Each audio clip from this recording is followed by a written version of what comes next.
This is the overview of the presentation. We will take a few minutes for understanding the Indian Trust Act 1882. What is the concept of the trust?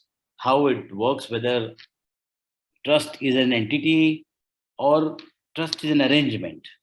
That's the big question, mark on this concept, because most of us feel that it is a transfer of the asset to the trust, and we presuppose is that the trust is the person. So that is what is the concept of a trust. What are the types and purposes of the trust? So the trust is formulated or formed for various purposes, and then it is named according to the purpose of the trust, and that purpose is named as a dash trust basically. Then what is the use of this trust? What are the different purposes for which the trust has been put to, and what it achieves as compared to the other structures? Then we come to discussion on taxation aspect of the trust. What types of trust we have, like onshore and offshore, or a domestic trust and the non-resident trust. Probably we can look at that as a nomenclature. Then what is the status of trust, residential status, how it is determined? What are the connecting factors to determine the residential status, and connecting factors to tax the trust? Then we look at the taxation of onshore and offshore trust. First, we looked at what are the onshore and offshore trust, what are the connecting factors and events to tax this particular trust, and what are the real provisions of taxation of the onshore and offshore trust. What is the status of a trust, whether it is a how it can be treated as resident of the trust, resident, whether it is individual, whether it is AOP, BOI, and whether it is therefore tax resident of a particular jurisdiction. Then we look at the domestic tax law. What are the tax provisions of the domestic trust? Or basically, what are the provisions of the trust to be taxed under the Income Tax Act? What are the business trust? What is AIF and mutual fund? Judicial precedents on the law of taxation of the trust. What are the anti-avoidance provisions in relation to the trust, life cycle of a trust, and then understanding the whole gamut of taxation and the FEMA aspect of the transaction of the life cycle of a trust. And then, if time permits, we can go to the latest trend on how offshore trusts have been attacked by the tax authorities, and whether there is any scope left for still a formation of a non-resident trust for some of the tax or the purpose efficiencies in select jurisdictions. So I think with that, we look at the overview of the Indian Trust Act. These are basically life cycle. What is the purpose of this act? How do you create trust? What are the liabilities and duties of the trustees? Their powers? How do they get disabled? How do they vacate their offices? What are the position of beneficiaries in that arrangement of trust? And how do you seize the trust, close the trust? And what are the certain obligations which are known as trusts? Certain obligations which we don't form it as a trust, but then those obligations become a trust. So therefore, these are the broad provisions of the Indian Trust Act 1882. And it talks about the definition of the trust. What is a trust is defined as? It's an equitable obligation. And this obligation is requested by a settler who is settling the assets and transferring these assets to the trustees for the benefits of various persons. The class of those persons may include himself, and therefore they are called as beneficiaries. So it's an obligation created by a settler to be made trustee responsible for that obligation for the benefits of several beneficiaries, and one of the beneficiaries could be the settler himself. So therefore, how this concept has evolved over a number of years, 400-500 years, that the concept has been evolved. If you just consider the use of the assets versus the ownership of the asset, you can use asset as long as you vote without owning it. So the concept was an English concept where the king wanted his kingdom assets, the farming assets, to be cultivated by the farmers. But he will continuously remain as an owner. The kingdom will continuously remain as the owner of the assets. And in those cases, the beneficiaries was a farmer and the settler, the kingdom itself. That the job of the cultivator is to cultivate the land owned by the kingdom, and he gets some benefit out of the trust, and the remainder is with the kingdom. And this is how this relationship has been moved and evolved in the form of the current statute in various jurisdictions, including in India, called Indian Trust Act 1882. Of course, this evolution will bring in a lot of nuances and a lot of flexibility in the use of the arrangement of the trust. So that is known as the trust, basically. So evolution, use of assets versus transfer, protection. What are the different purposes for which this particular arrangement has been made?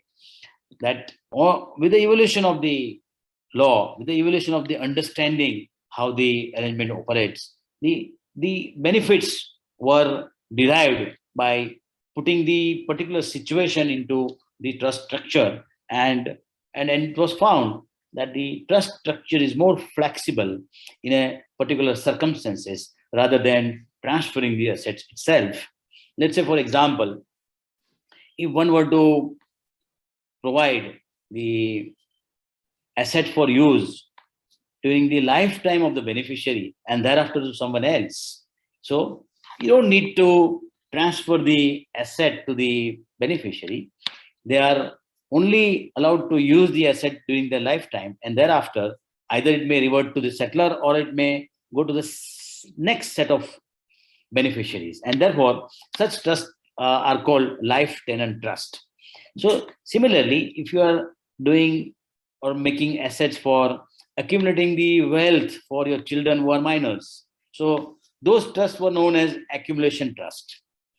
And thereafter we started understanding that even a will, which is normally supposedly to take effect after the death of a person who makes will, the testator, then there also, if it was found that if it is made during the lifetime of the testator, then it could combine the various advantages during the lifetime also and after the lifetime also, and therefore there is a comparison between the trust and the will.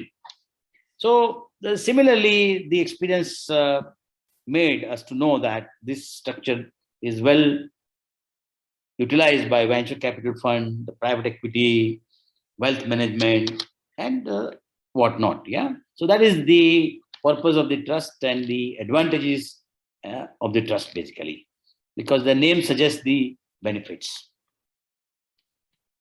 So what are this you already know, the trust versus will. I've already explained you in a last couple of minutes that how will operates only after the death of the testator, whether the trust operates during the lifetime of the settler, who will become a testator once he is no more. So these are the few differences I have noted for your ready consumption, and this leads me to types of the trust: the express trust and the implied trust. Implied means you're not making any formal arrangement, but your transaction is such that it implies a trust, basically.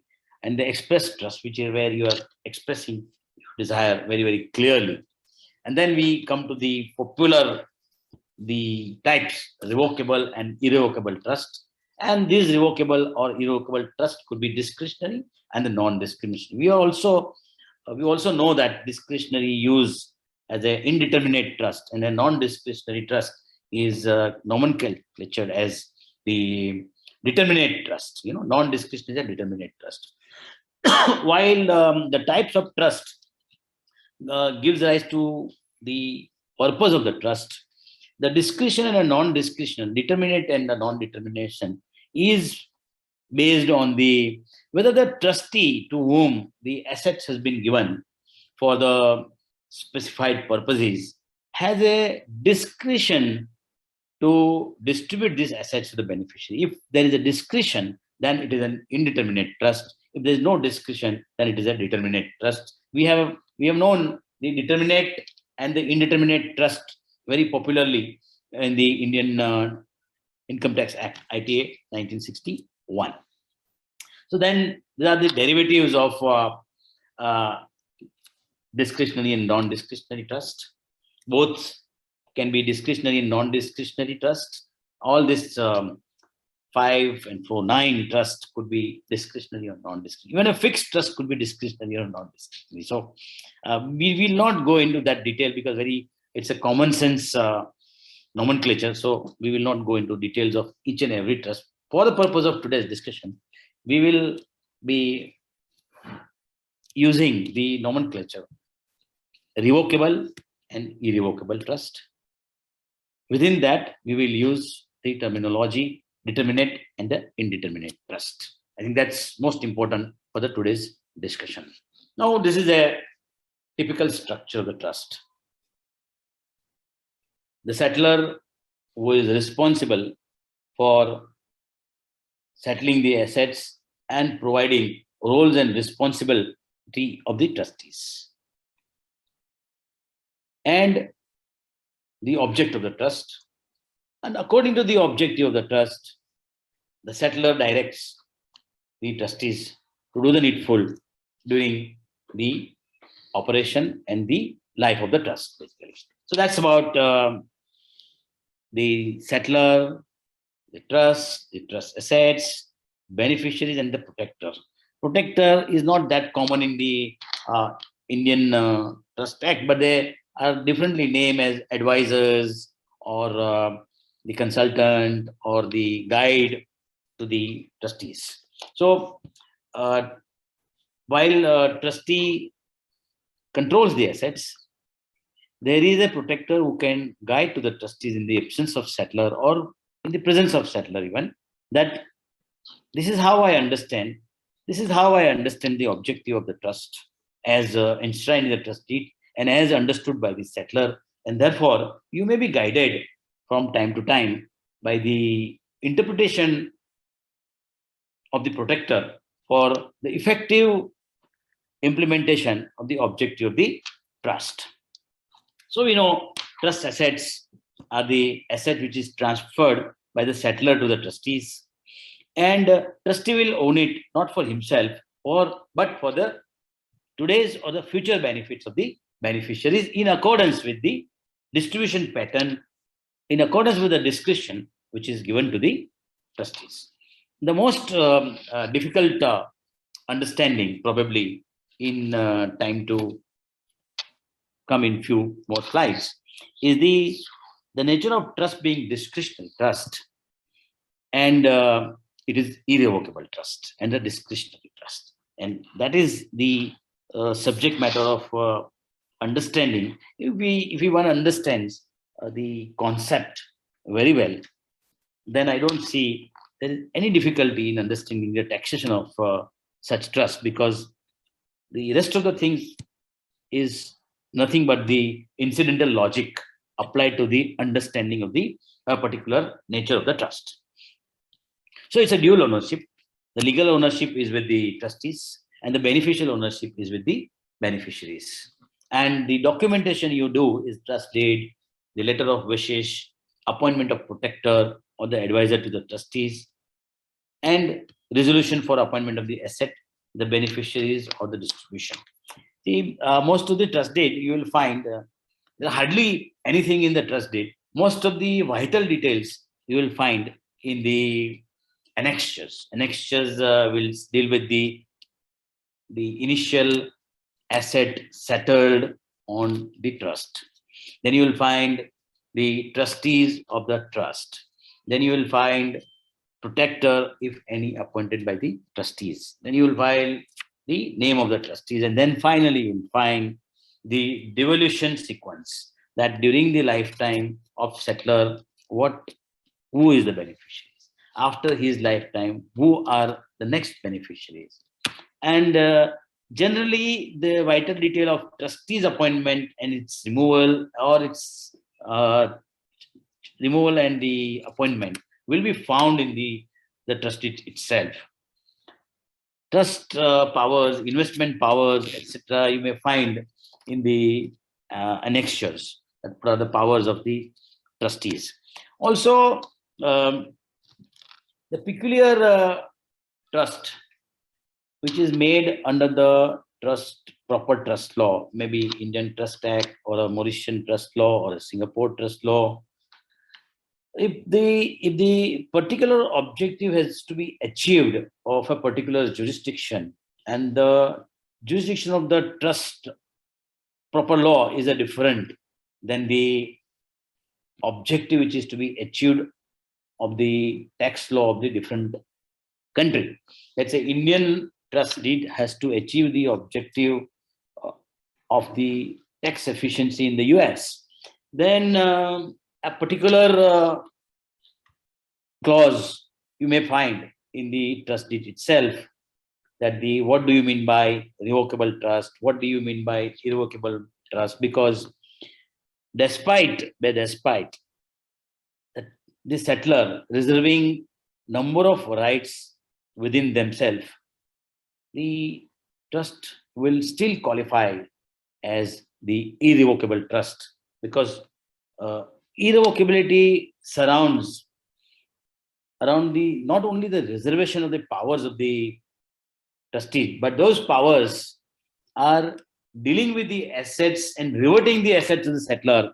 Then only the nature of trust can be attacked. Otherwise, the nature of trust purely and largely remains as it is mentioned in the trust deed. But for the abundant clarification, to achieve the objective, let's say, of the US tax law, then the trust deed may say the irrevocability or revocability of this trust means dash dash dash dash dash as per the US law, as mentioned in regulation 761 of the IRS code dash dash dash dash, etc. So that is the final on the trust deed, and the documentation and the precautions one must take, and one normally takes, is found in the trust documents. That brings us to the one of the first heading, the international tax and FEMA issues around private trust. So, international tax and FEMA issues around the private trust. So, therefore, it gives us the indication as to, please discuss the non-resident with the resident as beneficiaries, and please discuss domestic trust with non-resident beneficiaries or non-resident settlers. So that brings us to the two types of trust based on the tax purposes: onshore trust and the offshore trust. And we will discuss for both this trust, domestic tax law as well as the international tax issues, and the domestic tax law of the jurisdiction in which the trust has been formed. So onshore trust is very simple. If generally settler is a resident of a particular country and he is settling the trust in that jurisdiction itself, then normally it is called an onshore trust. But if he makes or form a trust in a location where he is not normally resident, then that trust would qualify the status of either an offshore trust or a non-resident trust, because the jurisdiction in which the trust will be formed is a non-resident jurisdiction, or it is where the settler is non-resident, or a beneficiary is non-resident, or a trustee is a non-resident. But generally, the status of a trust or a name of the trust does not follow the tax residential status of a trust, normally not found as the indicative proper law of the trust. So if it is a US trust, US law is supposed to, US trust law is supposed to be the proper law of the trust, does not necessarily mean it is not an Indian trust.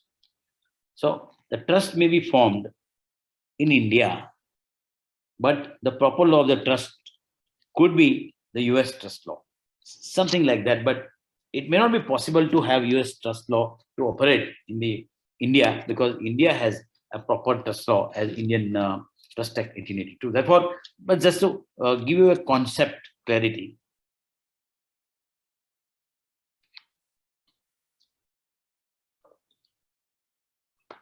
so this is about the what criteria normally you will have in considering the formation of the in the particular trust. Basis of taxation now.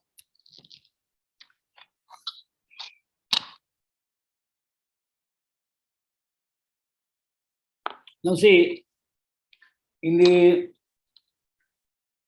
domestic tax system, the various jurisdiction, you will find that in a particular country, there is an taxation of trust, and the beneficiaries are never taxed.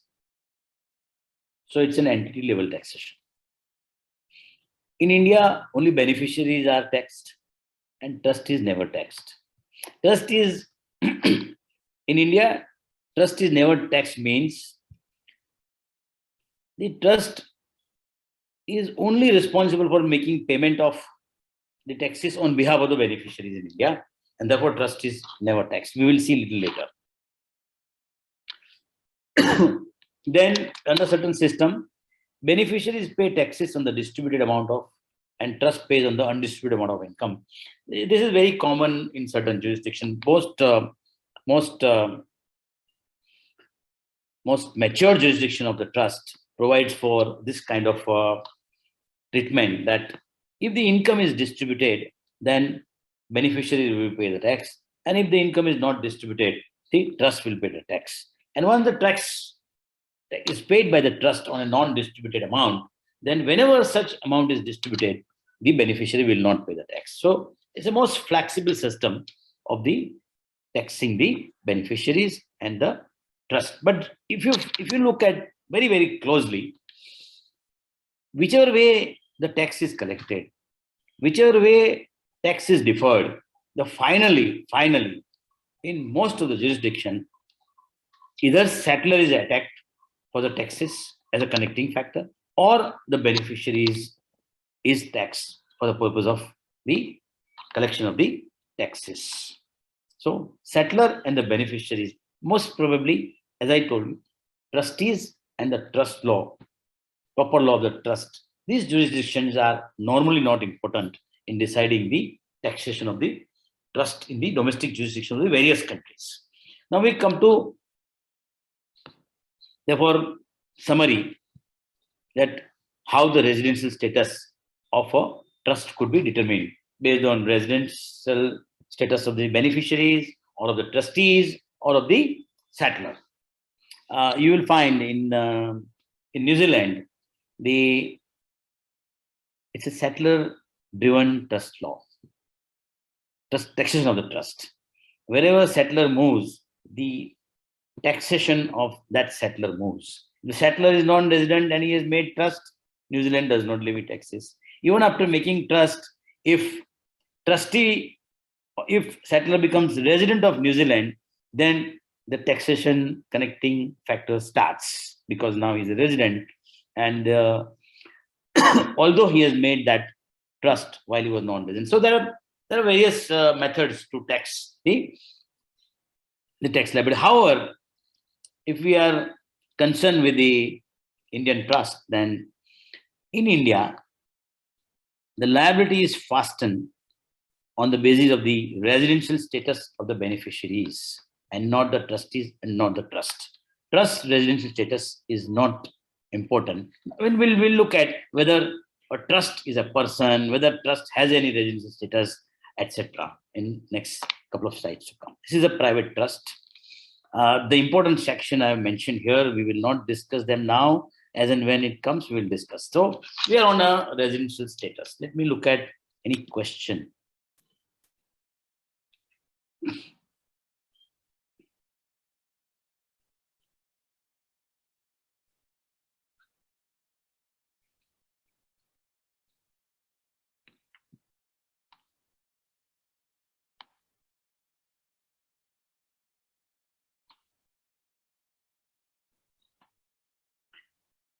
So only one question I want to answer, whether the trust can be formed for the perpetuity. Answer is no. Trust should have the limited period. 99 years is the normal life of the trust in most of the jurisdiction. That's the answer. Rest of the question, we will be getting the answers automatically in the slides to come. And one more question, which you already answered by the Rajesh Bhai, I believe, that whether the PPT will be shared. The answer is yes, PPT will be shared. And my earlier PPT, which is not updated for this session, is also available on the website of the chamber. So, which is like 108 slides in that PPT, and this is, I think, more than 100, about 130 slides. So, those earlier presentations are also made available by the chamber on the website of the chamber. Yeah, or you can look at the Google also. You will get it. So that is the on the PPT. Now, residential status. We know that a trust is not an individual.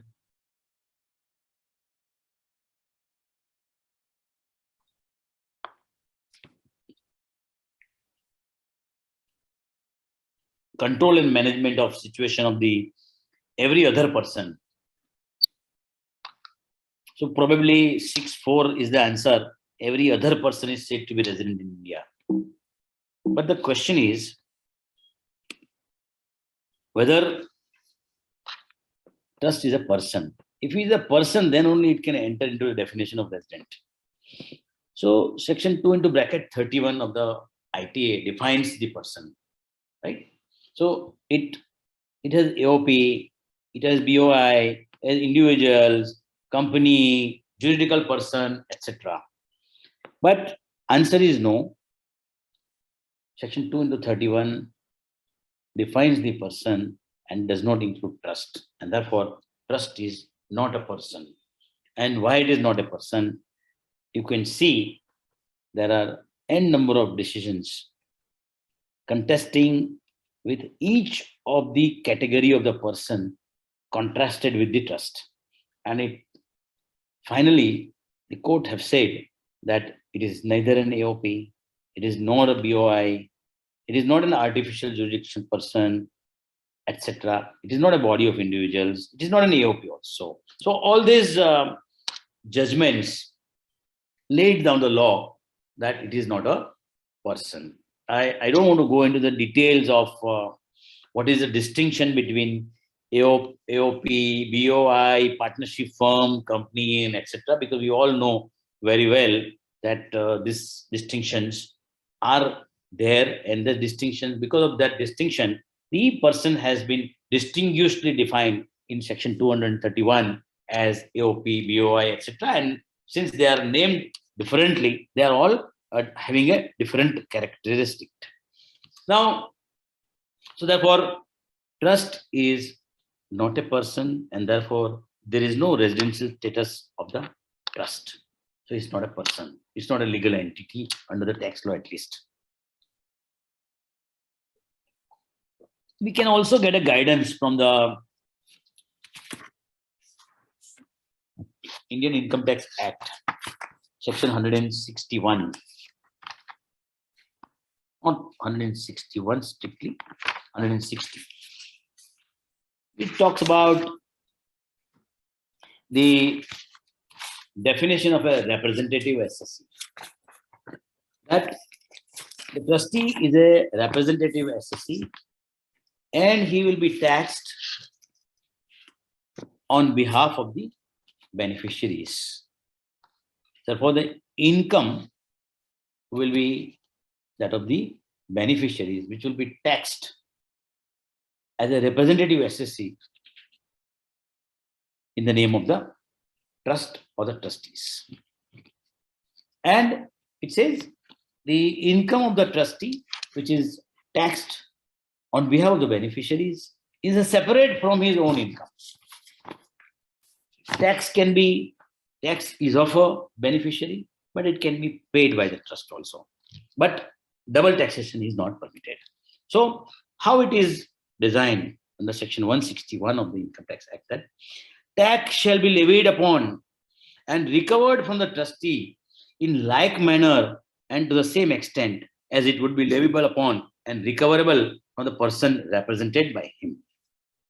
That means if a trustee is representing the beneficiaries, then the total liability of the trustees as a representative of the beneficiary is nothing but the aggregate tax computation liability of each beneficiaries put together, the sum total of the taxation to be paid by each beneficiaries, and to the extent that beneficiary is supposed to make the payment of taxes is leviable and recoverable from the trustees, and no more, no less.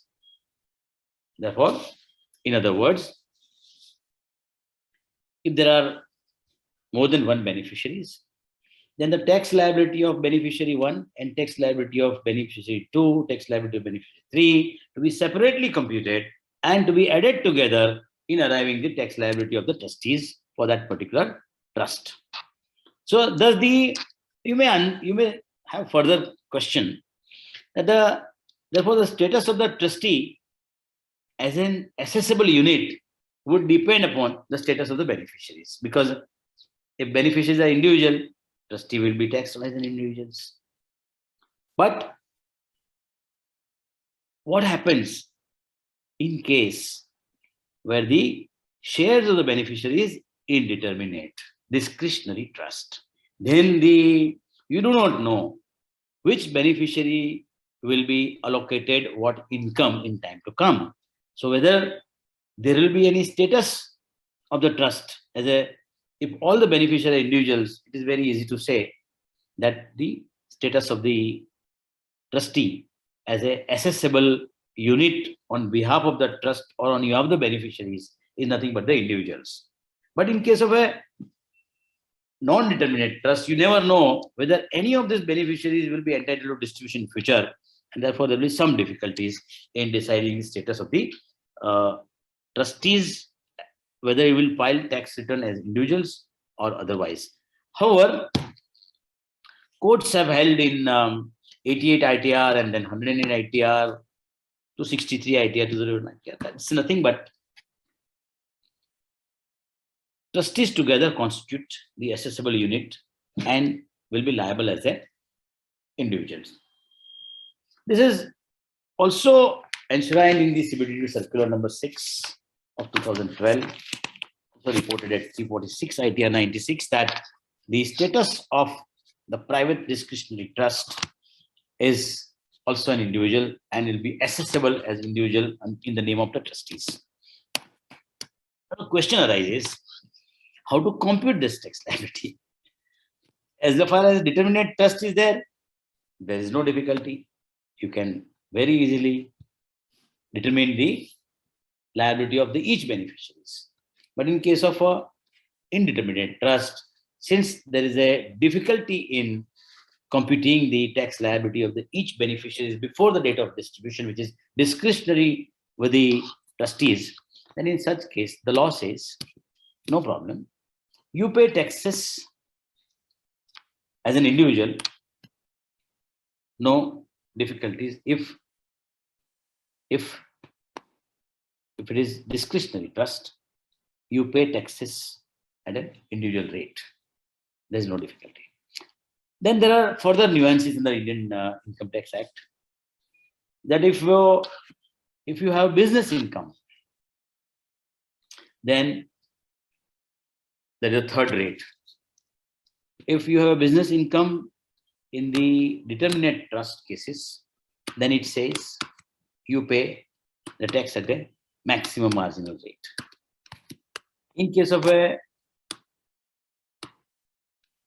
discretionary trust, it says since some of the beneficiaries have the liability above the threshold limit. If it is below the threshold limit, the tax rate is there as individuals. But if it is above the threshold limit, one of the beneficiaries has the taxable income, then in those cases, that particular trust, which is indeterminate trust, will pay taxes at the rate at which AOP pays taxes. Not that it is an AOP. The rate of taxation is defined as AOP. So therefore, we have a couple of tax rates. Not to confuse much, if you are a determinate trust, add the liability of each beneficiaries, take the deductions available to them, compute the tax liability, add it up, and taxes to be paid by the trustees. Even beneficiaries can pay the taxes if they want so. Now, similarly, when in the same trust, if beneficiaries' shares are indeterminate, then they will be taxed at individual rate and tax will be levied from the trustees. They will still get the deductions, what individuals get. Now, first complications arises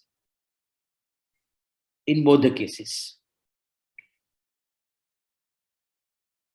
Is the beneficiary's income being more than the threshold limit? In the fixed case, you can compute the liability, there is no difficulties. But in the indeterminate trust, you cannot compute. So therefore, the tax rate imposed is of an AOP. Very simple. Right? Very simple. Now, if both the trust has a business income, then the provisions are still different. In case of a determinate trust, they have a business income. Again, maximum marginal rate on the business income only. Relevant income. Other income will be taxed of the beneficiary in the same fashion in which was taxed. In case of an indeterminate trust, same maximum marginal rate will be applied. So MMR, AOP rate, the individual rate. These are the rates in the different situations. Therefore, you don't have to confuse the status of the trust versus the tax rate being applied to the trust. Now the question arises is, in case of a determinate trust, there is no problem. If the constitution of the beneficiaries is a combination of individual and the other assessees, then what happens? In case of a fixed trust, again, determinate trust again, add the computation of income of individual, the firm, the companies, etc. They are beneficiary. Company is a beneficiary in the trust, right? So compute the income of company, compute the income of partnership firm, compute the income of individuals, add it together, and tax liability is computed. However, in case of a indeterminate trust, you'll have finding some difficulties because how to compute, because you don't know the level of income which will be distributed to the beneficiaries. So in those cases, again, very simple. The AOP rate will be applied. And if it is a business income, the MMR will be applied on the total income of the trust, irrespective of the beneficiary's taxation. So it's very, very simple. But you must know the nuances that if it is a determinate trust, you get all the benefits which are available to you because your shares are determinate. You can compute the allocation of size of the income. You can take the deduction under 54F. You can take the deduction under house property income. In case of company, if shares are determinate, you can take the deduction of ATM, etc. No difficulties. But in case of a non-determinate trust, you may be taxed at the AOP rate or the MMR rate, but probably when distribution takes place, and if the nature of income which a trust earned and distributed can be a one-to-one identification, then at the time of distribution, there could be a possibility of getting some deduction, if not at the time of taxing the trust. So this is the complexity is what we are talking in the domestic taxation. But I don't see any difficulty if you understand the concept as to how it is taxed, and when the difficulty takes place because of the discretionary nature of the trust, how it has been designed. So therefore, I would think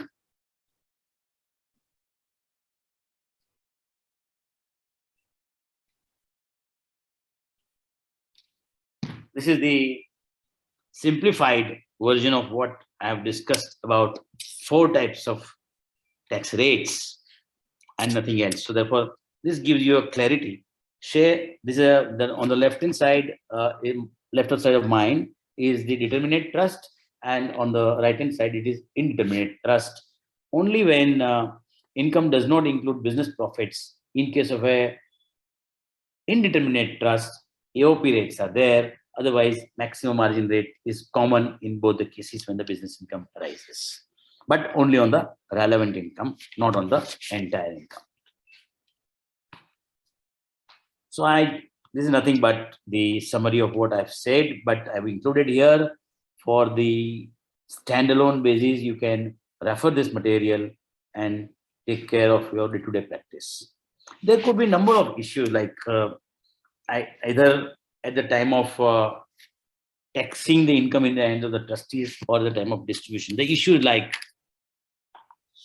but it is very clear that if the trustees are taxed, then beneficiaries will not be taxed at the time of distribution.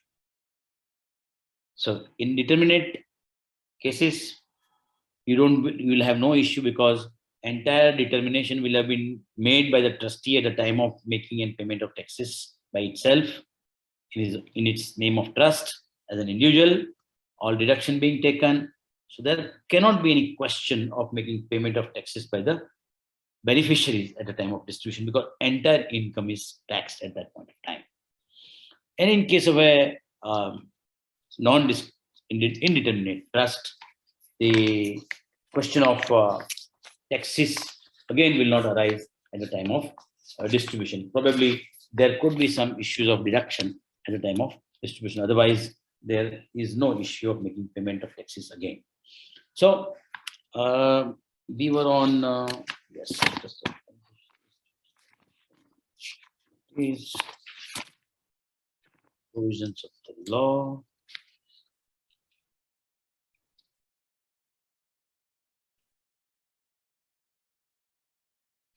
So I think this leads us to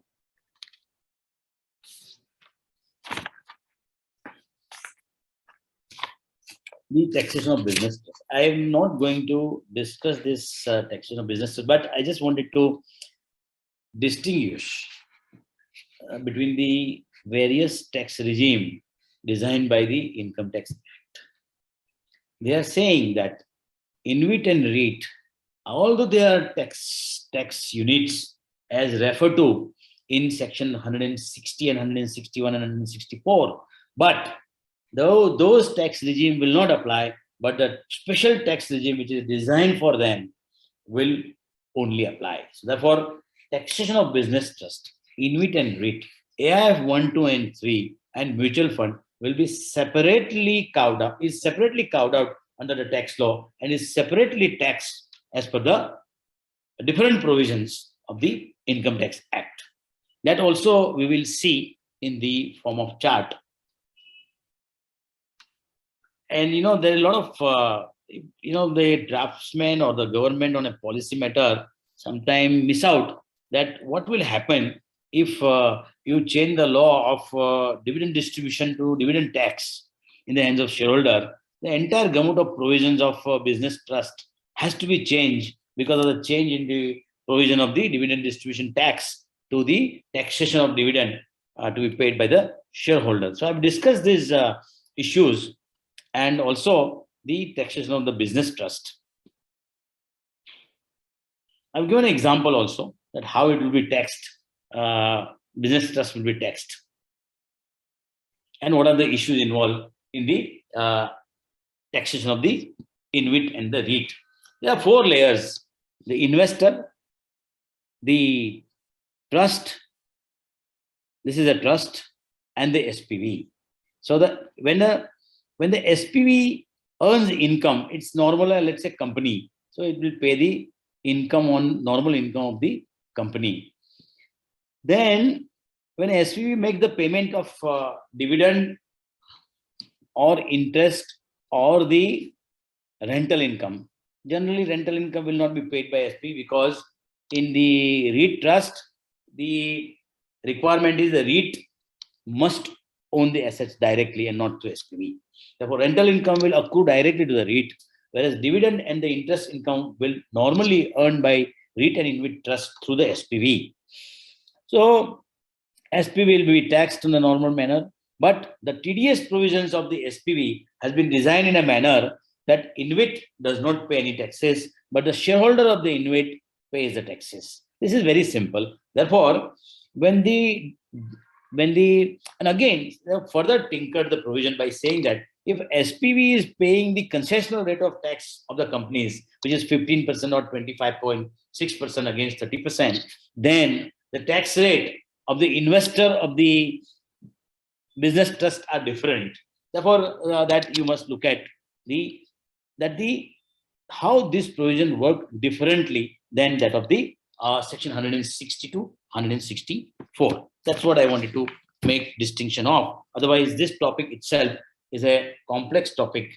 Why? Because the REIT, InvIT, AIF 1, 2, and 3, AIF 1, 2, and 3, and the mutual fund. So 2 plus 3 plus 1, 6 entities, they are all operating under the SEBI guideline with a different objective and different guidelines. And probably to add fuel to the fire, you may add the registered portfolio investors, FVCI, etc., to understand the whole gamut of taxation for them. But idea is not to confuse yourself, but idea is to tell you that these provisions are distinct and operating in a separate regime as compared to the trust regime of section 160 to 164.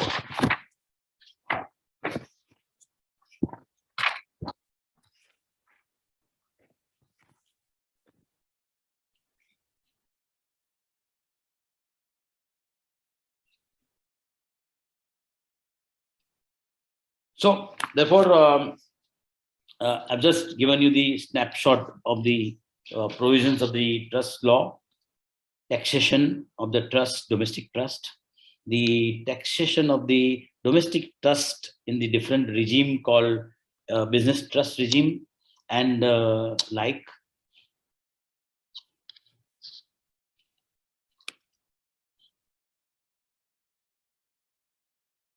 There are questions from Mehta Kirit, but I think that is answered later on. So we will skip those questions now. Then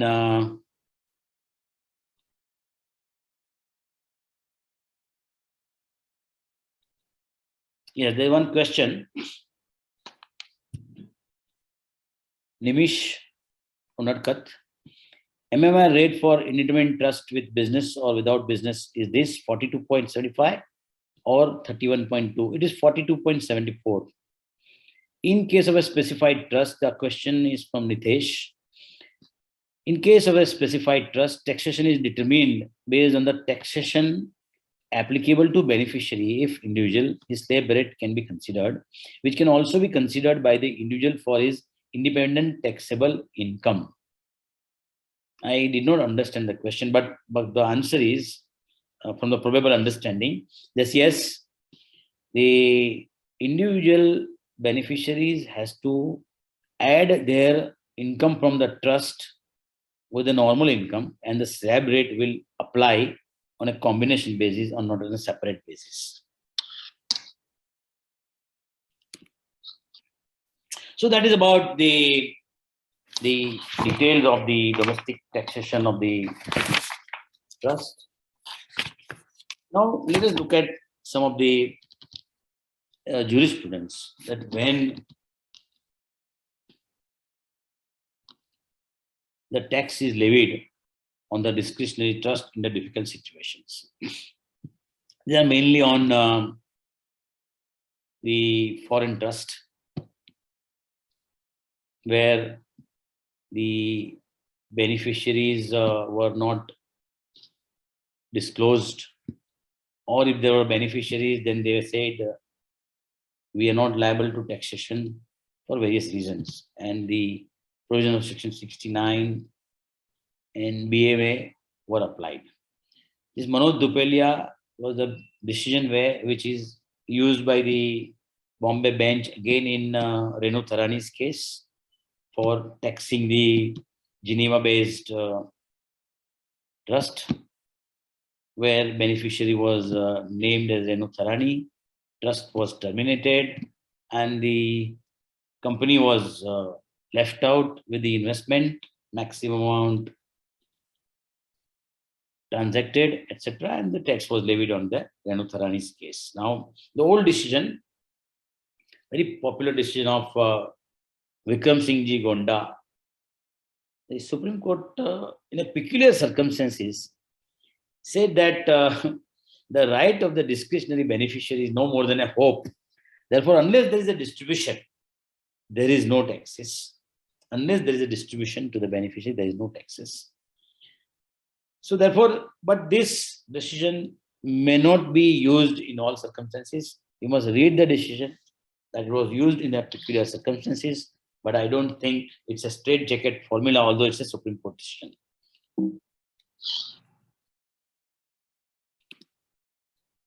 This is Renu Tharani's case. I've already discussed with you. There were 2 or 3 issues which attracted the ITAT to tax this income. One was whether reopening was possible or not. Yes, it was possible because there is enough information with the investigating department of the taxation that led to the belief that there is a non-disclosure of income in the return already filed. Also, there was a misbelief of residential status of Renu Tharani at that relevant point of time. And lastly, it was very clear that the SSC was hiding the information.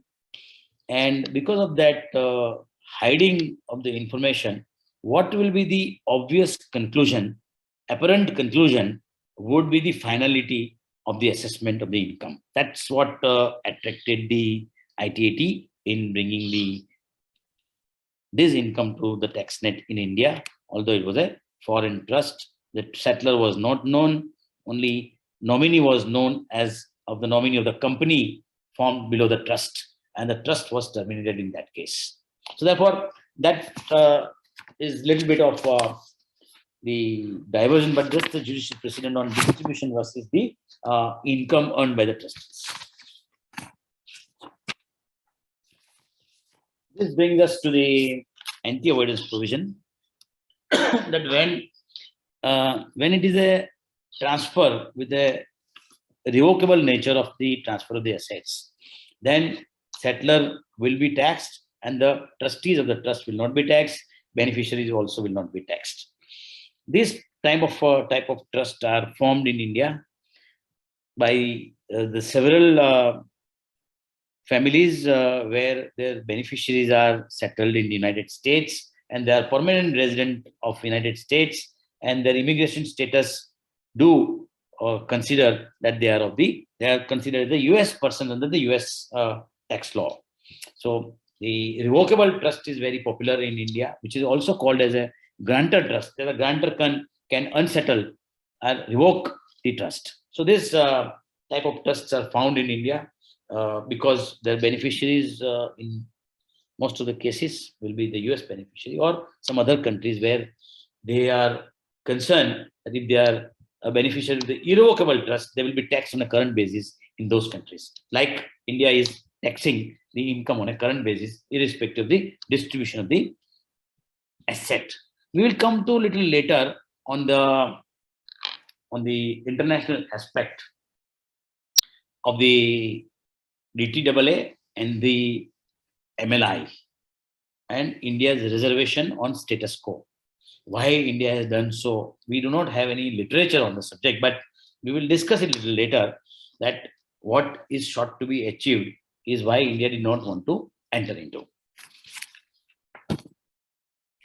So therefore, this is anti-avoidance provision, that you cannot say that I have formed a revocable trust, but I don't want to be taxed.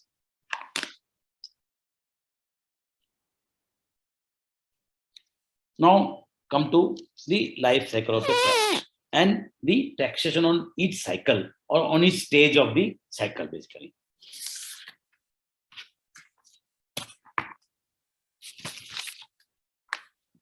The settlement to trust.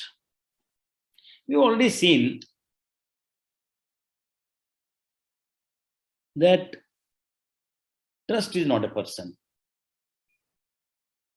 So if trust is not a person, can you say that it is a transfer of the assets to the trust? In order to consider transfer under the laws relating to the transfer of properties or any other transfer of securities or the cash, you need two legal persons to exist to transfer the asset. And therefore, the terminology used is settlement and not the transfer. And you will find from the Income Tax Act and the several provisions that the settlement has been nomenclatured separately from gift and the will. So the gift, the will, and the settlement, all three are carrying a different meaning and they are not synonymously to be used. Therefore, the settlement is not a transfer. If settlement is not a transfer, then what is it? Is it an arrangement or it's a contract? Probably answer is yes. It is an arrangement, a contract between settler and trustees, so that a trustee is able to carry out his obligation as per the provision of the trust deed, nothing but to distribute the income arising from the trust or the corpus of the trust to the beneficiaries at a relevant point of time or at a time as to the discretion of the trustees if the trust is indeterminate. So at the time of settlement, what happens? If it is not a transfer, then the question of capital gains and the gift tax in the proper law of 56(2) should not apply. We will look at the nuances of this settlement, how it can be viewed and how it can be adversely viewed in order to fall in the trap of section 56(2). Then we can look at the overseas trust settled by the resident, change of residency status, return of income, and the application and context of section 93.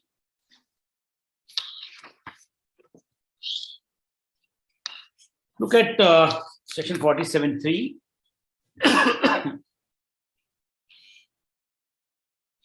Any transfer of a capital asset under a gift or a will or an irrevocable trust is not regarded as a transfer.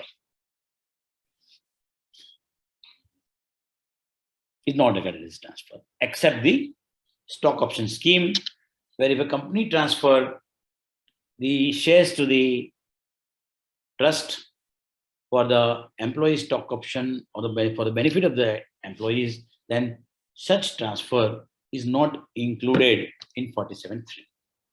Similarly, stock option under section 48. Then it says that capital gain will be computed in the hands of the transferor if shares are transferred to the trust at a fair market value.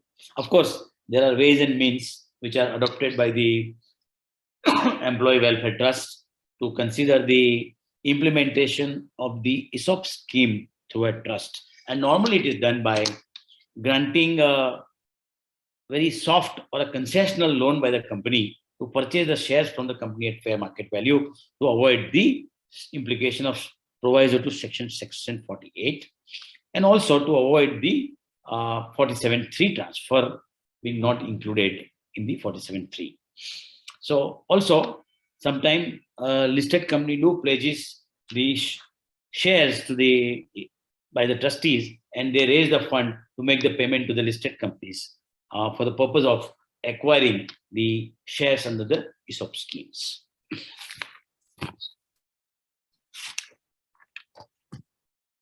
Now look at the 56 to 10. States when asset is transferred to the trust, it is not a gift, it is not a will, it is a settlement, it is a contractual obligation between the settler and the trustees. And therefore, it cannot be covered under 56 to 10. The inclusion of relative being a beneficiaries, and therefore they are exempted from provisions of the 56 to 10, does not mean necessarily that other situation will not be covered for the purpose of computing the income from transfer of such asset to the settled trust. So therefore, I would like to think that that is only for an abundant caution, that if you are a relative and such a trust is settled, don't look at any of the provisions and just allow such trust. But that does not mean that other situations are not covered. According to me, in my opinion, it's a settlement, it's a contractual obligation. Therefore, transfer to the trustees is not without consideration, it is with consideration. That's a point number one. The second is whether a legal transfer and legal ownership in the name of the trustee, does it mean it is transfer and he is beneficially entitled to this asset? Answer is no. He is holding this asset on behalf or for the benefit of the others, and therefore, again, it will not be a transfer within the meaning of 56 to 10, and therefore the second defense to your rescue. Also, as I told you, even if he is holding, then it is holding for the benefit of the beneficiaries, and therefore this could be the defense for you. And also, it's a plain trust. There are trusts where it says that the corpus will be given to X beneficiaries, the income will be given to Y beneficiaries, discretion, fixed plus discretion, fixed income will be given, rest of the income will be accumulated. So in those situations, it is not possible to apply the 56 to 10 to tax such income. So that is about the transfer to the trustees. Now, look at the taxability in the hands of the beneficiaries. As I've seen as an extreme case, Maharaja of Gondal's case, the benefit is only as a hope, nothing else than the hope. Only in the discretionary trusts, when the distribution takes place, the benefit is in the present time. Otherwise, it is only a hope. Also, beneficiaries are the beneficial owner, not the legal owner. The contrast on the defense mechanism versus what we said in case of a trustees. So therefore, there are certain trusts, for example, further to add further defense mechanism, that you will get the benefit of this trust till your marriage subsists, and the beneficiary never married for 20 years. So, these are the situations which are real life situations, which are being these are being adjudicated by the courts, and therefore come to the conclusion that they are the beneficiaries in the hope and not the real beneficiaries, not the legal owner of the assets, and therefore the vagaries of 56 to 10 does not get attracted. So these are the set of defense to your rescue. You can use your discretion looking at the trust deed and the provisions of the trust deed and take the proper course for the defense mechanism.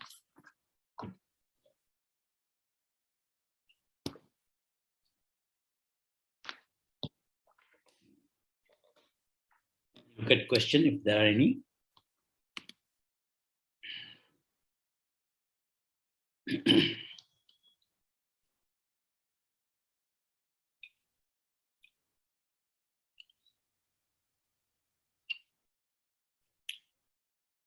Again, Nimish says that in case trustees of a discretionary trust is admitted to the benefit of the partnership and there is no interest is paid to such a partner,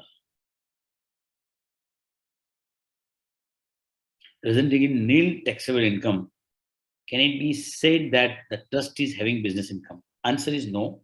The law is very clear that to the extent of the relevant income from such a business, if there is no income, the question of applying such a law and such a adverse tax rate does not apply in your case, Nimish.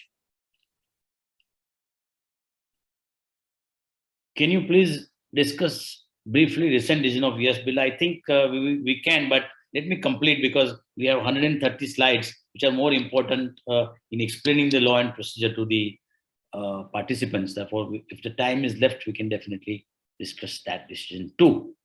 Again, it was a foreign trust. I think Maharaja Gondal, the Manoj Dupalia's decision, and Renu Tharani, you will get the answer for the Yash Bihar decision also. So it's some of the repeated fact and the judgments also. So therefore, may not want to spend more time on that. Again, tax return, yes, representative SSE is required to file. This fortifies the understanding that trust is not a person. Only beneficiaries are supposed to pay taxes on the income to be paid by the trustees as a representative SSE for whom they represent. Then there is a mention about the beneficial owner and the beneficiary in the section 139. They're defined there in explanation 4 and 5. Irrespective whether there is an income in the hands of beneficial owner or beneficiary, they are required to file tax return. There is a debate on this topic. If there are no income accessible, then whether it is only a disclosure requirement. So some of the top consultants have viewed that at least in case of beneficiary, if there is no income accrued to the beneficiary being resident, there is no question of any disclosure requirement also in this case, because ultimately there has to be income. But in case of a beneficial owner, there is a favorable, when there is a largely majority consensus that since beneficial owner has contributed to the settlement of the trust, probably there is some connection to the Income Tax Act, read with section 5.2, 5.1 and 5.2, there is a possibility that such beneficial owner being contributing to the assets of the foreign trust may be required to disclose, at least if there is no income arising out of such a settlement. So that is about the tax return. Now we come to the cross-border and international issues. What are the international issues arising from the cross-border trust? Cross-border trust could be the trust in India with the non-resident beneficiaries and the foreign trust with the Indian resident as the beneficiaries, the cross-border trust. But the typical cross-border trust, when you explain the complex structure, then we say that the trust is formed in location 1. The trustees are situated at T1, T2, and T3 locations. They are not in the same jurisdiction. And beneficiaries are located in B1, B2, and B3 locations. That's the complex structure which we are looking at in the cross-border jurisdiction and deciding as to where this income will be taxed, whether the income will be taxed in the same manner if there is no distribution and if there is a distribution, and whether the trustees in a particular jurisdiction will make any impact on the tax recoverability by that particular country. Also, since the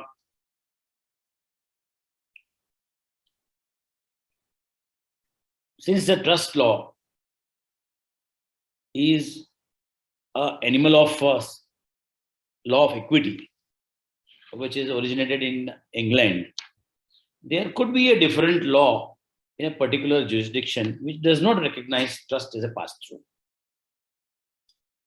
Particularly, the civil law jurisdiction do not recognize trust as the equitable instrument, and the law of equity will apply to them.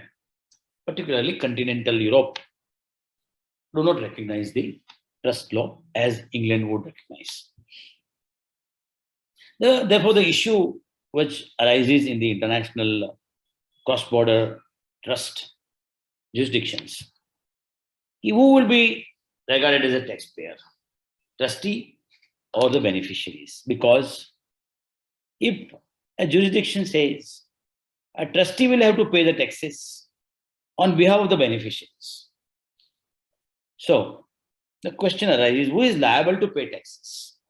And under the double tax avoidance agreement, person who is resident and liable to taxation in that jurisdiction by virtue of his domicile, resident status, etc., will be able to access and apply the tax treaty.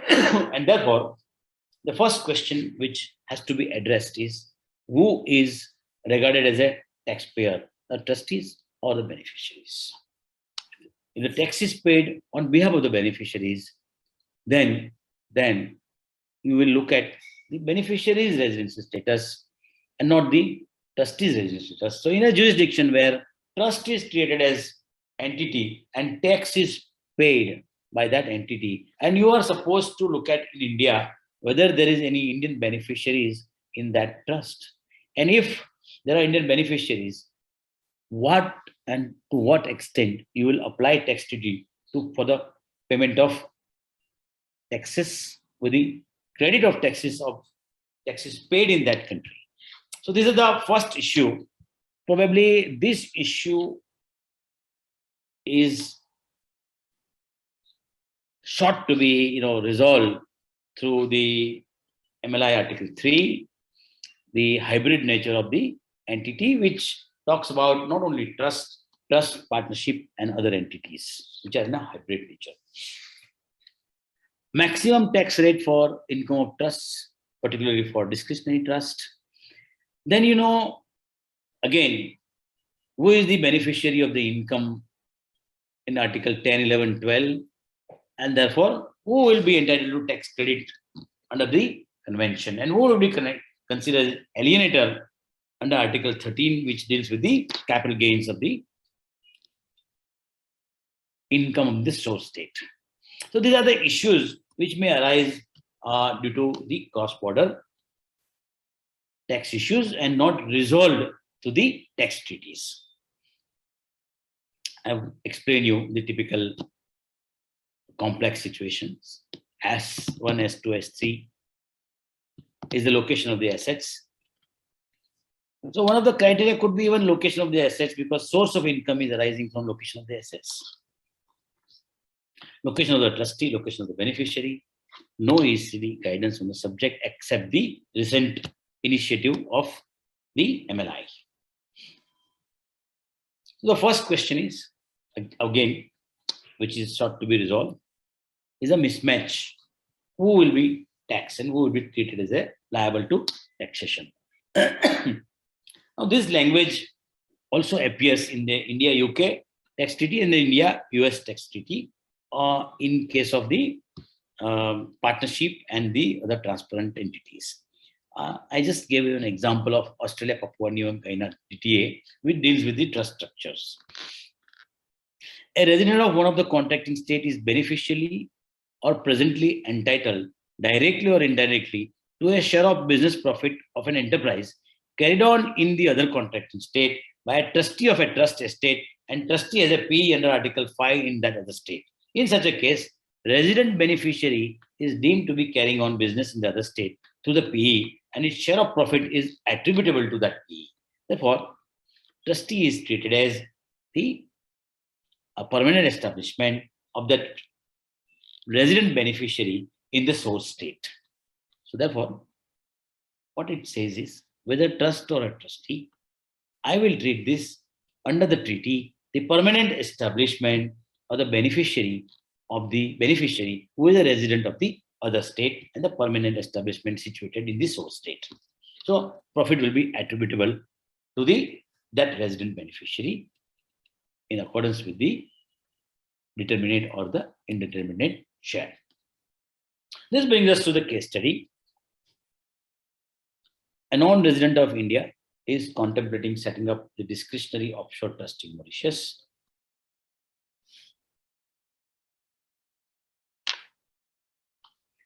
Beneficiaries of the trust are resident of India, UK, and US. Trust is also planning to incorporate underlying GBC company for holding investment and earning regular income. Although trust is resident under the law of Mauritius, its income is exempt in Mauritius because all the beneficiaries are non-resident of Mauritius. Now, recently, they would like to give the similar treatment as the GBC companies and charge 3% tax after giving the credit of 80% for the foreign income, etc., etc. But for the time being, kindly take the note that the resident trust will not be liable to taxation in the Mauritius. The participants of today's deliberations are posed with following questions. What is the taxability of the income in the form of interest, dividend, and capital gains from investment in the GBC companies? The trustees of the trust are resident of Mauritius, UK, and India in 3 different situations. This is the trust structure: Mauritian discretionary trust, beneficiaries resident of UK, US, India. The question arises is whether income will be taxed as and when income is earned by a Mauritian discretionary trust. Now, the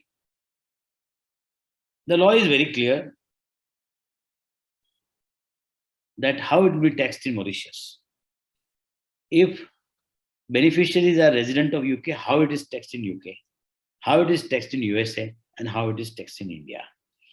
Accordingly, the taxation of these beneficiaries will be decided in the resident state of these beneficiaries. Then the question arises, if the tax is paid by a Mauritian discretionary trust by a trustee, then whether such a tax paid in Mauritius by the trustees will be available as a tax credit. If the law of these respective countries says that you have not paid the taxes, but the trust has paid taxes in the Mauritius, and therefore I would not like to give tax credit unless the language of the treaty between India, UK, and India, US is similar to India, Mauritius, where to the extent of the taxes paid by the trust in that jurisdiction, the extent of the share of the beneficiaries in India will only be available as tax credit. But in a case of a discretionary trust where there is no distribution, whether there can be any charge, because there cannot be any competition of income in the hands of the respective beneficiaries by the Mauritian trustees. So the question is answered now in a manner in which we have all understood the trust law. Now we know section 5. When we read section 5, 5.1 is for resident and 5.2 for non-resident. It says received, deemed to be received by or on behalf of such person. Received, deemed to be received in India. Accrues or arise or deemed to accrue or arise to him in India. Accrue or arise to him outside India during such year. So the income has to accrue to the resident. Whether there is any relationship between 5.1, 160, 161, 164, whether section 161 and 164 are the charging provision, and we will connect it to 5.1, A, B, and C, accrues or arise to him outside India during such year. There is no concept of deemed to accrue or arise for the non-resident, for the resident of India, if income is accruing or arising to them outside India. So in case there is no distribution, the income is said to accrue or arise to such resident from the Mauritian trust. Because there is no question of any receipt. There is no question of accrue or arise or deemed to accrue or arise to him in India. It's a question of accrue or arise to him outside India. Income has arisen or accrued outside India. So therefore, the question 5.2 is for non-resident, because we are also concerned with the income of the non-resident from the Mauritius Trust, because in a particular situation, if a trustee is located in India, whether such a Mauritian trust whose beneficiaries are UK and USA can be taxed in India. That is a hypothetical question. Knowing Indian Income Tax Act, the trustee's location do not decide the taxability of the income of the beneficiaries. So can the trustees who are resident trustees in India be taxed? Of course, Indian beneficiary is a different situation. There are proper provisions of the beneficiary who are resident in India. But what about the non-resident of India, which are UK and USA beneficiaries? If the trustees were to be located and control and management were to be located in India.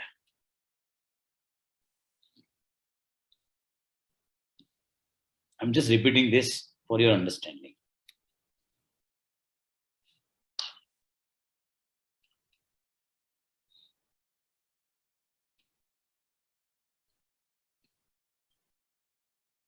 So here, if the computation, because there are non-resident beneficiaries, all beneficiaries not resident, can you say that, therefore, I will apportion some income for the resident beneficiary who are resident of India and make the Mauritian trustees liable to tax in India? The basically computation mechanism fails here. When beneficiaries are the combination of resident and non-resident, and trustees, an offshore trust particularly, the nexus is also outside India. So the two issues, if the computation mechanism fails, whether the charge fails, and is charge fails if the computation mechanism fails? This is a question to be answered in this area. And to my mind, there is one more layer of protection you have here for the Indian beneficiaries.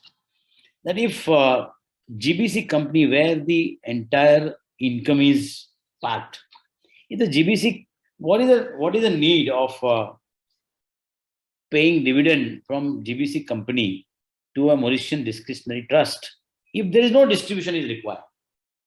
So one more a layer of defense probably available is the do not make any, directors may consider there is no need of any payment of dividend to the discretionary trust because there is no distribution recommended by the trustees as per the objective of the trustee, and therefore there is no income accrues to the trust and trustees, and therefore not to the beneficiaries. So there are, one is charging mechanism fails, and another is the underlying company, how it can benefit in a particular circumstances. Of course, one has to look at the provisions of the GAR after 1417, that any structure which is created or established with a motive of avoidance of tax, then in such a case, the arrangement will be treated as an impermissible arrangement and the consequences will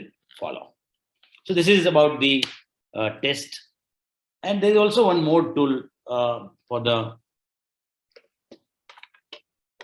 assessing officer in India. They say, okay, I don't care.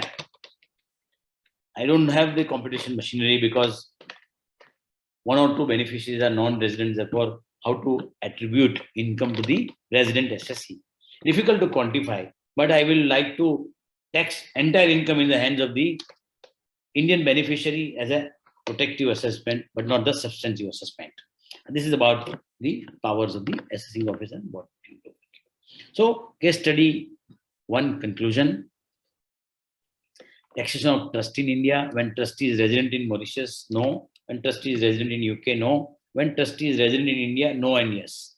If there is a distribution by the GBC company to the Mauritian trust, and the resident trustee is a resident of India, in some circumstances, probably it is received in India, and therefore answer is yes and no. When there is no distribution, again, charge fails, competition fails, vice versa. So this is about the taxation of trust in India. Taxation of non-resident beneficiaries, we already looked at it, section 5 for non-resident beneficiaries. Even if when the trustee is resident, there are no consequences because India taxes the resident beneficiaries and not the trustees.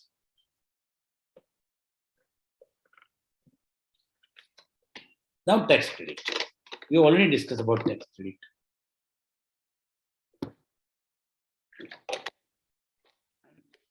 India's position. India want to tax the resident beneficiaries. Whether the trust is in India or outside India, whether the trustee is in India or a non-resident trustee, right? So, by saying that I want to change the language to India, UK or India, US type, why should I confuse the situation where I'm jolly well can make assessment on the entire income of a trust, whether there are non-resident beneficiaries or not?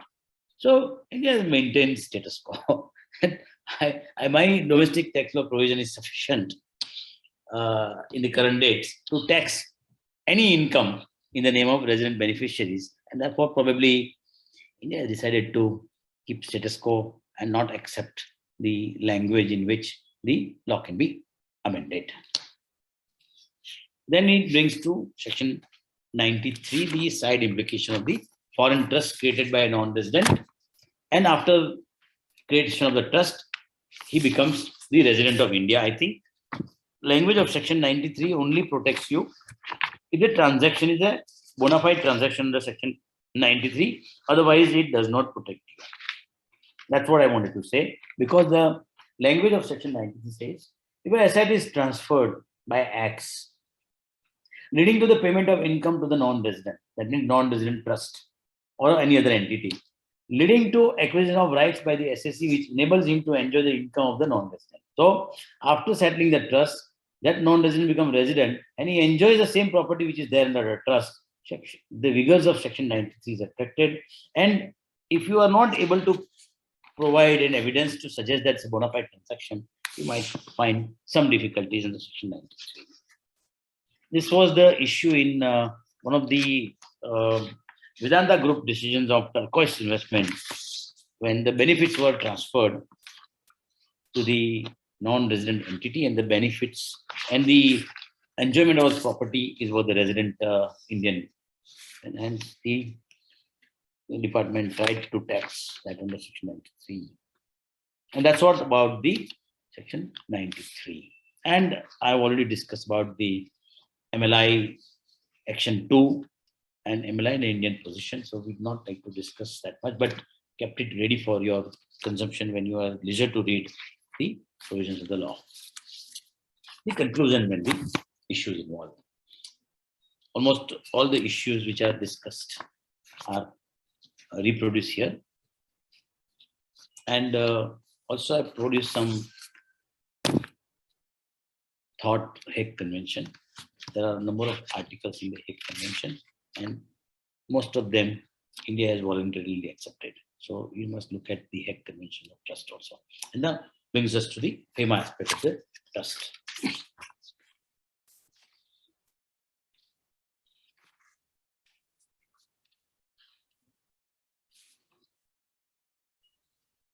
So we have 20 minutes with us for discussing FEMA. I think we should be able to cover.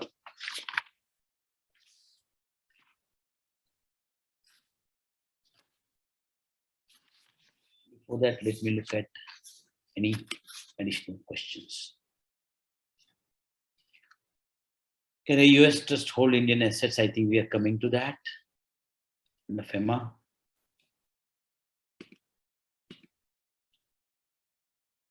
Is Section 93 invoked? Very rare. Answer is yes, very rare. Because they're bona fide, but they're invoked in different names. In number of cases of exchange of information, those non-resident who have set up the trust many years ago have become resident now. And they have liberally construed the provisions of definition of proviso 4 and 5 of 139(1) and taken a view that I am neither a beneficial owner or a beneficiary, and therefore I'm not supposed to disclose. Then in those cases, in the large corpus of the trust, the provision are either invoked under the BMA or under the normal provisions of the law of a disclosure being made or not made. But in some of the such cases known to me, more than 100 crore tax has been collected from one group of SSC in 2016-17. So Section 93 per se may not be the issue, but the issues are of a wide ranging and wide impact. Ultimately, the matter went to Settlement Commission, and that ended up paying more than 100 crore taxes.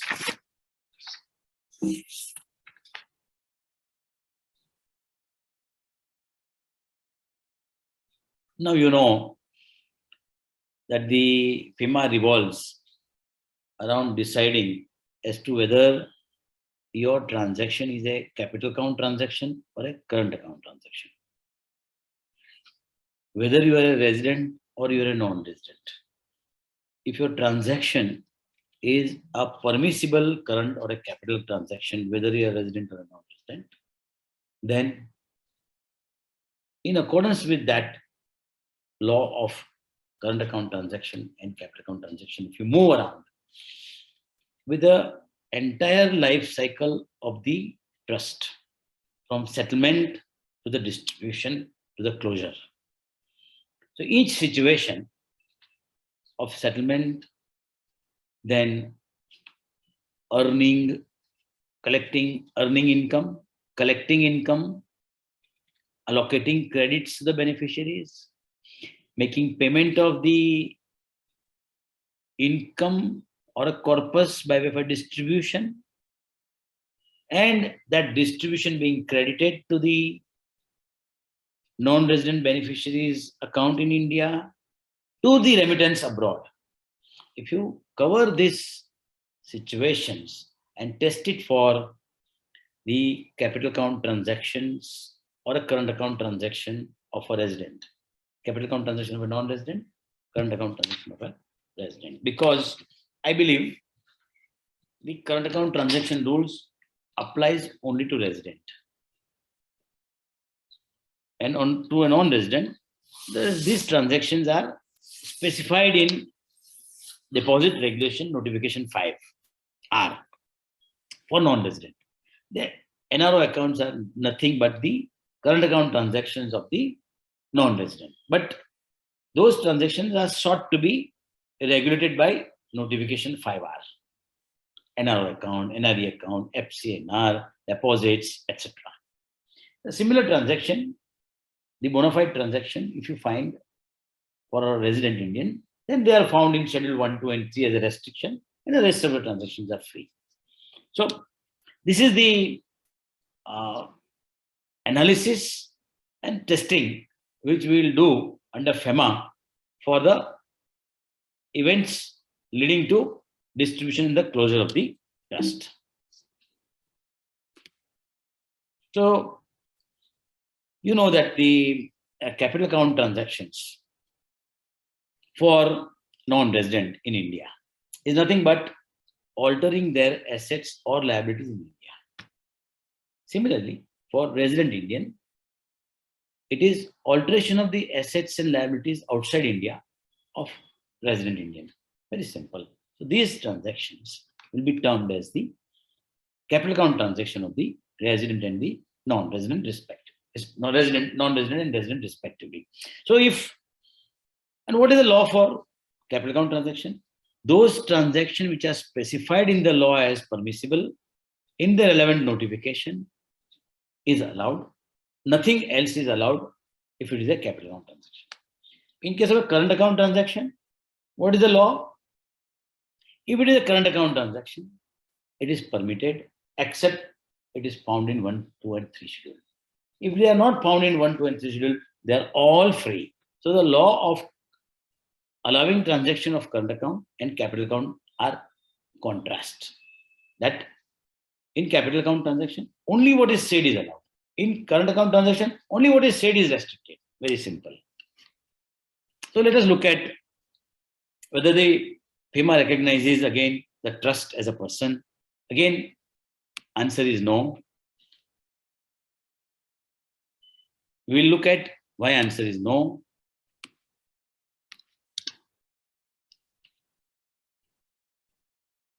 These are the structures which I have said. If the settler is a non-resident, beneficiaries are also non-resident, but Indian trust. It's possible. Settler has assets in India and his beneficiaries are also outside India, and therefore he wants to settle. He is non-resident, beneficiary is also non-resident. But settler could be resident and beneficiary could be also resident. Both is possible.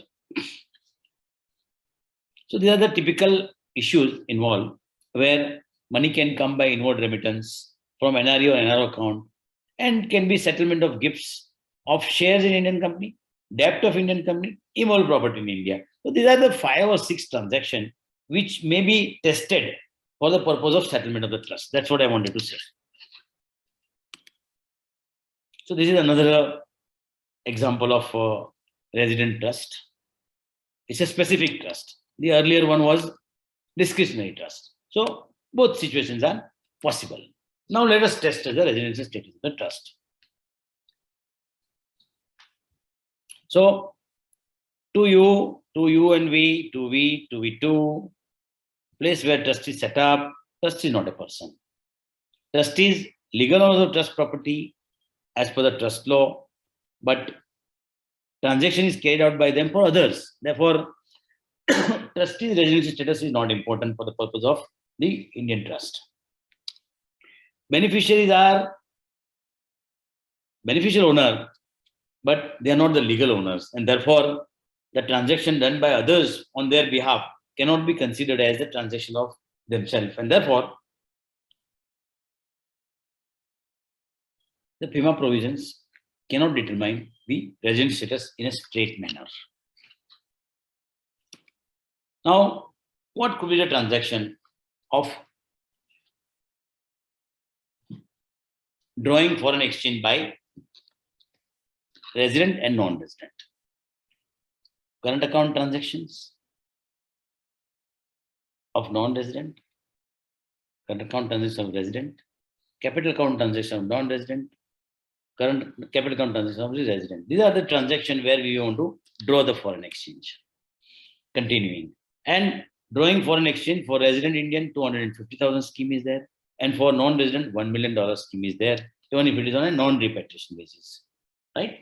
If the trust were to be considered as of a no status and income were to accrue in the form of distribution to the non-resident, whether $1 million scheme can be applied to such issue and what level your transaction goes through. Because you may take one view at the time of settlement that the non-resident are not the owner because they are beneficiaries, they are not the owner, and the transfer is not done at all at the time of settlement.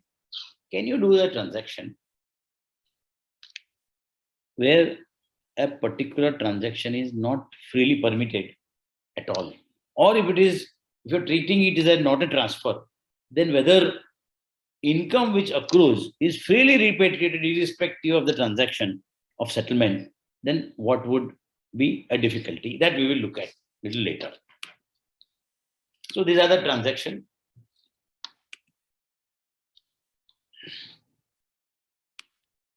Life cycle of a transaction: corpus, investment, income. So NRI contribution to trust by inward remittance. No alteration of NRI assets or liabilities in India, because if you say that it is irrevocable settlement, then there is no increase of assets of non-resident Indian in India. So it's not a capital account transaction, it's a current account transaction. Sale of foreign exchange, no FEMA implications. On settlement by a non-resident by direct remittance, no difficulties. Contribution of trust from NRA or NRO account. There is an alteration of assets. Capital account transaction, FEMA R permits legitimate local disbursements. So no difficulties. Settler NRI gives shares in Indian company to trust. Definitely, it's an alteration of NRI assets in India. It's a capital account transaction. It is forming part of the non-debt rules of 2019, but there is a general permission of transfer of such assets. If it is provided, then you can do it. Otherwise, you cannot do it. So, gift of shares, gift of debt instruments, no general permission here is available, and therefore specific permission is required. This is settlement. Gift of immovable properties, NRI, answer is yes. Foreigner, answer is no, because no foreigners can acquire. Foreigner as a beneficiary can acquire or take benefit of income from a transaction which is not permitted in the capital account transaction. So therefore, in property transaction, we will view the beneficiary as non-resident Indian versus non-resident of a non-Indian origin will be treated as differently when it comes to a case of an immovable property being settled by the non-resident to a Indian trust. So this is about other contracts, real estate, derivative contracts, etc. No FEMA implications. Then second cycle is collection of trust income by a resident trustee. No FEMA implication on collection of the income. Distribution and remittance of current income and accumulated income. Distribution to NRI beneficiary, generally FIRE permits. Remittance of current income received by NRI beneficiaries. Again, if it is a current income, it is fine. But if it is not a nature of the current income, you will fall in $1 million scheme, which is the last. So whether you're automatically permitted the $1 million remittance, if there is no permission obtained at the time of settlement or at the time of earning income, is a question of fact to be determined in this systematic manner, whether you have entered into any impermissible capital account transaction at that point of time or not. That has to be looked into. This is corpus of the trust. Again, 5R and 13R in case of non-resident beneficiaries. Now, I have now viewed the same transaction from the perspective of a revocable and irrevocable trust. The answer may be different. If foreigners are there and discretionary trust is to be set up with foreigners as the beneficiaries, the property cannot be settled onto the foreigners because immovable properties, fruits cannot be earned as a current income by the foreigners because they are not allowed to own income, and therefore no income can be paid to the foreigners. And therefore, this chart is can be considered from the irrevocability and the revocability perspective. I'm not going to going into details because we already understood the basic concept how to test the transaction. Now, similarly, funding of offshore discretionary trust by resident settler. Again, current account transaction, overseas bank account opened by using LRS and transfer to foreign trust, not specifically permitted. And therefore, if you make direct remittance to this trust, fine, under LRS. But if you make remittance after opening the bank account abroad, there should be some difficulty according to me. And that's what is in central line looks at. So that's what about the overall the perspective on FEMA. Trends affecting the offshore trust, we already discussed about Renu Tharani's case, Dupelia's case. India has taken up very aggressively the information exchange tax treaties, which the objective is to recover the domestic tax or taxation of the resident beneficiaries through the information exchange, the CRR, the information exchange treaties, and the normal double tax avoidance agreements. Role of FTTR division, we are all aware. How many treaties? 21, and recently we have signed, even this Sultan's treaty also we have signed. 2 more, Marshall Island also is, Marshall is included here. How the exchange of information operates, you are all aware that most of the information on the trust structure will be available to the tax department through this information exchange, and therefore one has to be very careful as to interpret beneficial owner and the beneficiary as provided under section 139. This brings us to the Bahamas treaty. I think we are well versed with these information exchange treaties, but I've kept it for the purpose of your understanding and ready-made that what this information exchange treaty can do on what they cannot do, and how Indian government is able to get the information, even if the treaty is prospective from a particular date. The organizer of this conference, Priti, knows very well how this information exchange is used by the government of India in a manner that prospectiveness of this information is of no meaning. They can get away with all information which is available from the date of opening the bank account.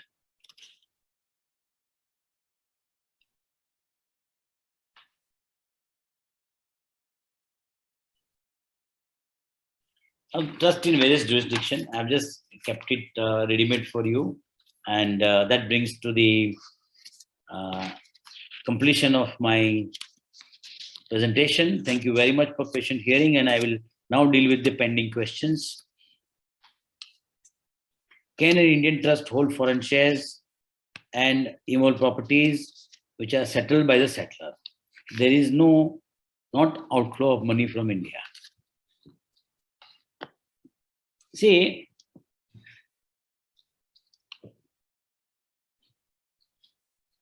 settlement of foreign shares and immovable properties which are settled by the settler, there is not outflow of money from India.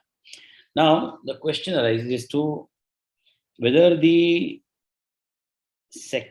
may take the view that settlement is not a transfer, but finally, in a day-to-day practice, we have to take a view, even if we take a view that settlement is not a transfer, the income accrues to whom? Resident or a non-resident? And what are the relevant provisions of transfer of such a foreign securities in favor of resident? So if there is a transfer of shares or a settlement of shares by a non-resident settler, which you have not mentioned here, I believe.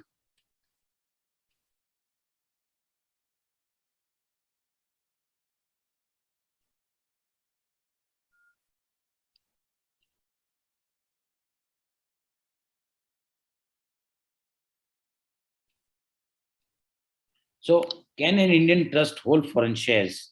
If the settlement is in the favor of resident beneficiary by a non-resident settler, answer is yes. But by a resident beneficiary to another resident beneficiary and foreign securities are subject matter of settlement, answer is no. Because part 3 of notification 120R does not permit the overseas securities to be transferred by one resident in favor of the another resident, except by inheritance.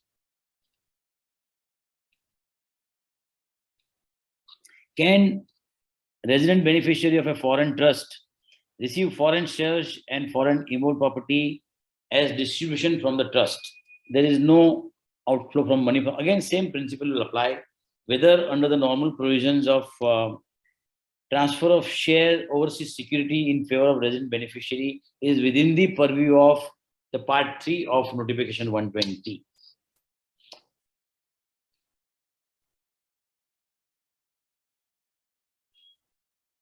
Now, next question is,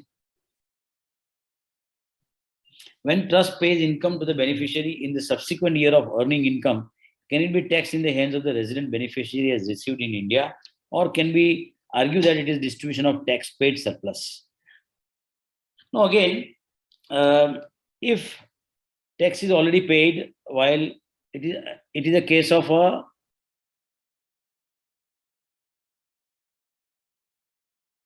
again here there is no mention about the foreign trust or Indian trust. Settler is whom trust pays income to the beneficiary in the subsequent year. We consider if the trust has paid, the taxes beneficiary will not pay. If the trust has not paid, beneficiary will pay. That's a normal law, whichever way you want to look at it. Suppose all the beneficiaries are resident of India, then whether can trust be said to a tax resident of India if control and management of trust is from India? As we discuss, Nirav Podar, that trust is not a person. The question of its control and management does not arise. It will be taxed on the basis of whether that trust has a beneficiary in terms of resident Indian. That will be the trigger point for a particular trust. Is LRS available for the Indian trust?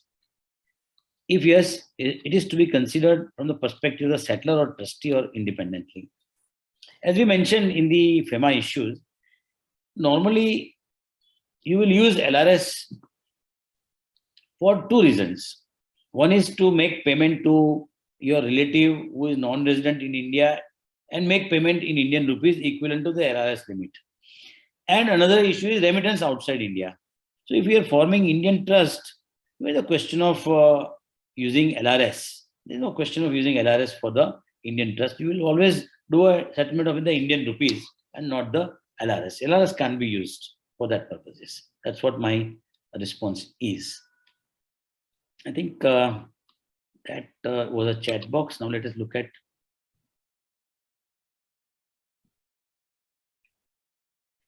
can a trust, US trust, hold Indian assets and immovable property? Difficult proposition.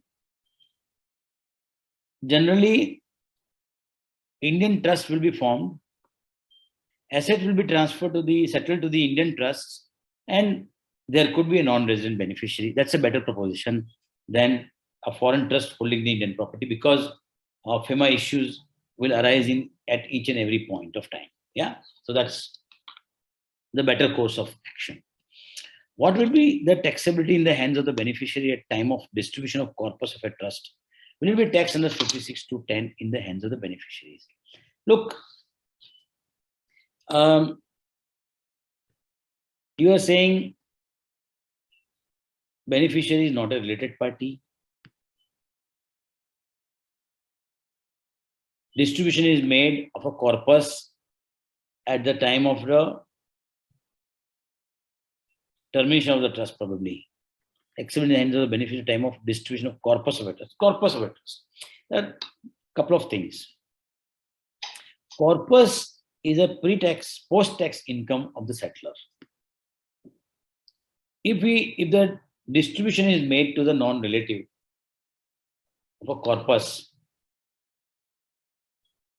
probably 56(2)(10 may not apply at the time of distribution. Income can be taxed and distributed.